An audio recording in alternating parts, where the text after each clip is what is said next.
Buenas noches y bienvenidos a nuestro nuevo reportaje en el canal Criminales Letales. En los 3 primeros meses de 2003, España sufrió una matanza de pesadilla. En 54 días, un total de 6 personas fueron asesinadas y 2 sobrevivieron a los ataques con heridas. Cuando se encontró a la primera víctima, no había más pruebas que un naipe y un as de corazones. En las víctimas siguientes se encontraron naipes y el arma del crimen era idéntica. Una pistola Tokarev TT-33 de 7 cartuchos fue el arma elegida por 6 personas asesinadas en 54 días. Los naipes también demostraban que era la misma persona la que había cometido los asesinatos. Era evidente que el asesino no elegía a sus víctimas según un perfil concreto. Todos los medios de comunicación empezaron a escribir que los naipes eran su firma. Los medios le presentaron como el asesino de la baraja. Después de los asesinatos que cometió, este asesino, que era impredecible y no sabía con certeza contra quién iba a atentar, provocó una atmósfera de miedo en España. ¿Quién era el asesino que cometió esta atrocidad y cómo se le atraparía? Juan Francisco Ledesma era un hombre que se dedicaba a la vigilancia de una vivienda situada en el número 89 de la calle Alonso Cano. El 24 de enero de 2003, estaba sentado en casa con su hijo de 2 años, cuando un hombre llamó a la puerta y consiguió entrar en la casa. Armado con una pistola, el hombre amenazó a Juan y le ordenó que se arrodillara. El hombre, que obedeció desesperadamente las órdenes, recibió un disparo en la cabeza delante de su hijo. Cuando se inició la investigación del incidente, se investigó si Juan tenía algún enemigo. Había discutido con un amigo sobre la boda. Cuando le interrogaron, se dieron cuenta de que no tenía nada que ver con el asesinato. El asesino seguía en libertad. El 5 de febrero de 2003, Juan Carlos Martínez Tacio, de 28 años, limpiador en el aeropuerto de Barajas, esperaba en la parada de autobús de la localidad de Alameda de Osuna. De repente, un hombre vestido con ropa deportiva salió de un coche que se detuvo junto a él. Apuntó a Carlos con su pistola y le ordenó que se arrodillara. Carlos se arrodilló indefenso y recibió un disparo en la cabeza que le causó la muerte en el acto. La forma del asesinato fue similar a la del asesinato anterior. En el lugar del crimen se buscó un casquillo, pero el asesino se lo había llevado para no dejar rastro. Pero entre las piernas de Carlos se encontró un naipe.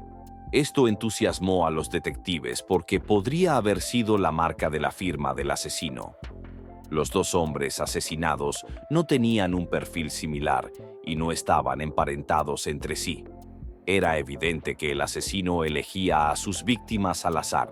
Aunque no había rastro del asesino, unas 12 horas más tarde, sobre las 16:30 horas, el asesino entró en un bar de Alcalá de Henares, propiedad de Teresa Sánchez García. En ese momento, Teresa estaba sentada con su vecina Juana Dolores y su hijo Miquel. Nada más entrar en el bar, el hombre sacó una pistola y disparó a Miquel en la cabeza sin decir nada, e inmediatamente después se dirigió a Juana y le disparó en la cabeza, matándola. Teresa intentó inmediatamente esconderse detrás de la barra, pero el asesino fue tras Teresa y le disparó en la espalda y en la pierna antes de salir del bar. Teresa tuvo suerte, sobrevivió aunque tenía el pulmón destrozado. A todo el mundo le sorprendió que se produjeran 2 asesinatos y un herido en tan poco tiempo. El hecho de que no hubiera naipes en el lugar de los hechos fue otro detalle de este incidente. La supervivencia de Teresa la convertía en una testigo ocular natural. Este detalle reforzó la posición de las autoridades. El 7 de marzo de 2003, en Tres Cantos, al norte de Madrid, Santiago Eduardo Salas, de 27 años y de origen ecuatoriano, estaba charlando con su amiga, Anaíd Castillo Ruperti, de 29 años, cuando un hombre se acercó a Eduardo y, sin decirle nada, le disparó con una pistola. La bala entró por la mejilla de Eduardo y se alojó en su cuello. El asesino apuntó con el arma a su amiga, que quedó tendida en el suelo en posición fetal. Por suerte, el arma se encasquilló y el asesino consiguió escapar. Eduardo resultó gravemente herido, pero sobrevivió 150 días. Un nuevo naipe encontrado en el lugar de los hechos relacionó el caso con el de Juan Carlos. El hallazgo de la bala disparada en el caso de Eduardo supuso una nueva prueba para la policía. Como resultado de los análisis balísticos, se determinó que se había utilizado la misma arma en ambos incidentes y que se trataba de una pistola Tokarev TT-33. La mujer que logró salir ilesa explicó el motivo de las balas que no pudieron encontrarse en los casos anteriores. El detalle de que hubiera una red rosa en un lado de la pistola para evitar que cayeran las balas lo explicaba todo. La persona buscada era un hombre de unos 180 centímetros de estatura, piel blanca, 26 a 28 años y complexión delgada. Mientras se investigaban las pruebas y la información, el 18 de marzo de 2003 se produjo un nuevo crimen en Arganda del Rey, Madrid. Georgi Magda y su esposa Diona, un matrimonio rumano de 40 años, fueron asesinados a tiros por el asesino, que se enfrentó a ellos cuando volvían a casa del trabajo. La pareja, que tenía un hijo de 6 años, murió en el acto. La pareja, que vivía en una zona pobre de la ciudad, fue encontrada en el lugar del crimen con naipes, también firmados por el asesino. Estaba claro que todos los asesinatos estaban relacionados. Las dos mujeres supervivientes crearon un retrato robot y el perfil del hombre buscado se hizo aún más detallado. Buscaban a un soldado español que hubiera servido en los Balcanes o en Rusia, solitario, sin hijos, atlético, con pelo corto, cejas pobladas y fisonomía cambiada. La policía difundió esta información y anunció una nueva línea telefónica para que el público pudiera denunciarlos. Sin embargo, esta línea se llenó de denuncias infundadas y llamadas de personas que creían estar bromeando. Algunos incluso afirmaban ser el propio asesino. Al final de miles de llamadas colgadas, una persona dijo que si querían conocer a la nueva víctima de la baraja de cartas, deberían comprobar la cabina telefónica con la que estaba hablando. La policía actuó de inmediato y la cabina telefónica donde se realizó la llamada se encontraba en la calle María Auxiliadora de la ciudad de Salamanca. Cuando llegaron a la cabina telefónica, encontraron una fotografía de una persona de origen desconocido que había sido colocada allí por un desconocido. Las autoridades anunciaron que el 22 de mayo de 2003 habían detenido a Francisco Javier Antonio, vigilante de seguridad de una discoteca que había hecho el servicio militar para su país y que se parecía mucho al perfil identificado. Mostraron a las supervivientes Teresa y Anaíd fotos del hombre que habían detenido y les preguntaron si coincidían con el asesino. Al principio las mujeres dijeron con seguridad que era el asesino. Sin embargo, unos días después, cuando dijeron que no estaban seguras al 100%, el hombre fue puesto en libertad por las autoridades. Las autoridades se recuperaron pronto de este error y empezaron a buscar de nuevo al asesino. El 3 de julio de 2003 ocurrió algo inesperado en la comisaría de la Policía Nacional de la calle Cruces 26 de Puerto Llano. Un hombre borracho entró en la comisaría y dijo: «Soy Alfredo Galán Sotillo. Vengo a decirles que soy el asesino de la baraja y que estoy harto de la incompetencia de la policía». Los de la comisaría se quedaron atónitos ante esta increíble confesión. Inmediatamente le pidieron pruebas de su confesión y dijo que había puesto un punto azul en el dorso de los naipes que había colocado junto a los cadáveres. Solo el equipo de investigación conocía este detalle. El hecho de que este hombre conociera esta información, que no se hizo pública, demostró que era el asesino. El hombre borracho describió los lugares y las horas de los asesinatos que cometió, e incluso la forma en que colocó los cadáveres.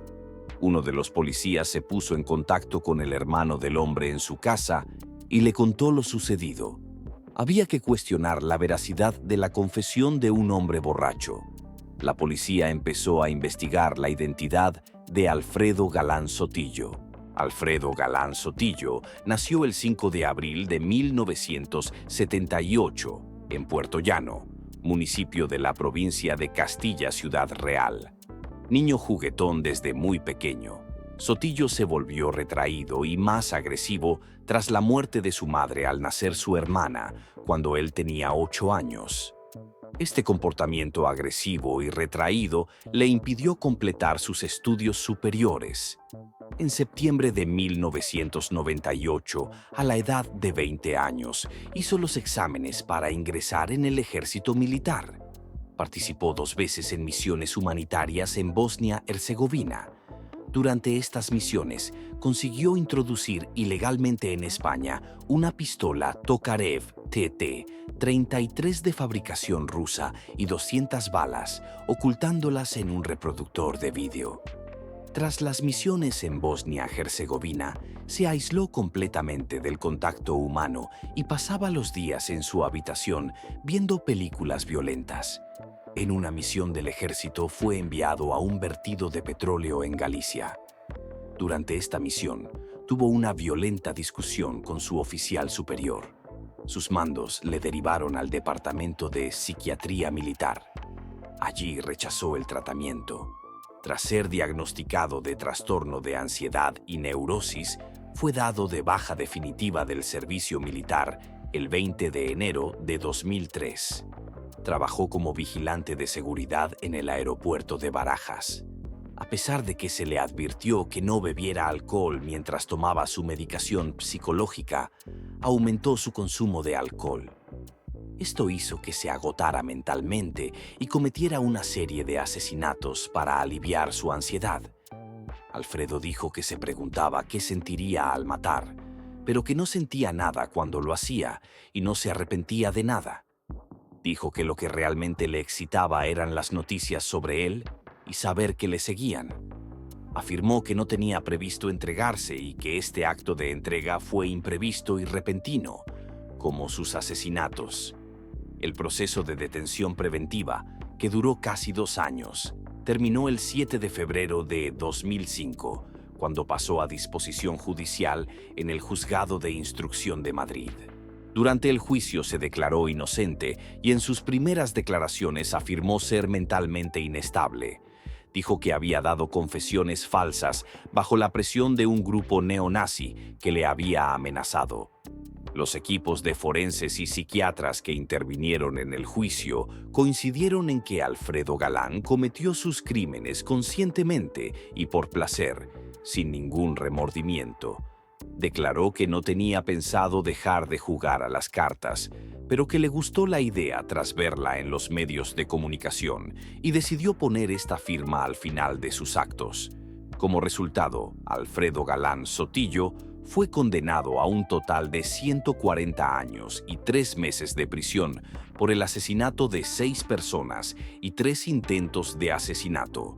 Según la legislación española, un delincuente puede ser encarcelado un máximo de 25 años. Por tanto, la condena de Alfredo Galán Sotillo en la prisión española de Herrero de la Mancha se prolongará hasta 2028. Esperamos que en 2028, cuando este criminal salga en libertad, no vuelva a cometer los mismos delitos y el pueblo español pueda vivir en paz. Muchas gracias por escuchar Criminales Letales. ¿Por qué no haces clic en los videos de la pantalla para escuchar otras de nuestras apasionantes historias? No olvides suscribirte a nuestro canal y activar las notificaciones.